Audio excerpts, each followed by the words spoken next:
Structure को convert करके सवाल बताना है। ठीक है, ठीक है। फिर आपसे कह रहा हूं, जो पढ़ने वाले बच्चे हैं मैं उनसे ही संपर्क में रहना चाहता हूं, स्पैमर के संपर्क में मैं भाई नहीं रहना चाहता, क्योंकि उनका काम यही होता है कि सर आज तो सिर्फ सवाल कराया गया, आज पढ़ाया कहां। बेटा सवाल भी पढ़ाई का पार्ट है। आज हमने जिस लेवल के सवाल किए हैं यही सब जेई एडवांस लेवल के सवाल हैं।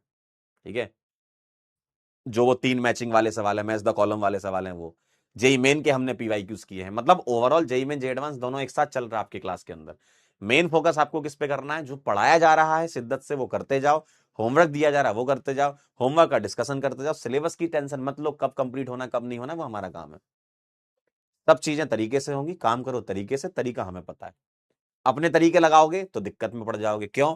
आपने होमवर्क किया नहीं, अब आप क्लास में आए, अब चीजें ऊपर से जाएंगी। फिर यही होता है, मैं पढ़ूं तो किससे पढ़ूं, उसके लिए आप यूट्यूब पे सर्च करोगे, this teacher versus this teacher, that teacher versus that teacher, ऐसे करते रहते हो आप, और फिर आपका टाइम खराब होता है। जैसे 1-2 महीना निकलता है तो जो पढ़ने वाले हैं वो आपसे आगे निकल जाते हैं, किसी भी टीचर से पढ़ के वो आगे निकल जाते हैं।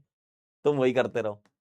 तो ये डाउट यहीं से जन्म लेते हैं, डाउट जन्म ही यहीं से लेते हैं कि जब आप खुद से नहीं करते हो ना तब डाउट होता है आपको। तो खुद से मेहनत करो, समझो चीजों को, किस में क्या चीज हो सकती है, सवाल को किस तरीके से टैकल करते हैं, वही सारी चीजें आपको सिखाई जा रही हैं, है ना। ठीक, तो खुद से मेहनत करनी पड़ेगी। सिलेक्शन देखो, कोई टीचर किसी का सिलेक्शन नहीं करा पाता है। टीचर का काम होता है पढ़ाना, शिद्दत से सभी टीचर पढ़ाते हैं, मेहनत सब लोग करते हैं, क्योंकि कोई भी टीचर के लिए बच्चे इंपॉर्टेंट है। अगर बच्चे सेलेक्ट होते हैं हर टीचर को खुशी होती है।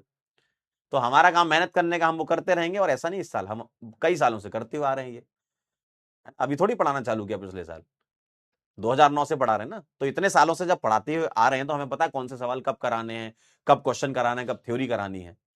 तो ये सब चीजें टीचर पे छोड़ो ना, आपका काम पढ़ने का है। पढ़ते रहो, मजे से सवाल लगाते रहो, और भी सब्जेक्ट है उस पर भी फोकस करो। और भी फिजिक्स भी पढ़ते हो, मैथ्स भी पढ़ते हो, वो भी क्वेश्चन प्रैक्टिस करनी होती है, इसकी भी करनी होती। तो पैरेलली आप सारी चीजें करते रहो, लेकिन टाइम खराब मत करो। ठीक है, थैंक यू सो मच, बहुत बहुत धन्यवाद। मिलते हैं बेटा, तब तक के लिए ओके बाय। कल आइएगा, आरएस पढ़ेंगे कल।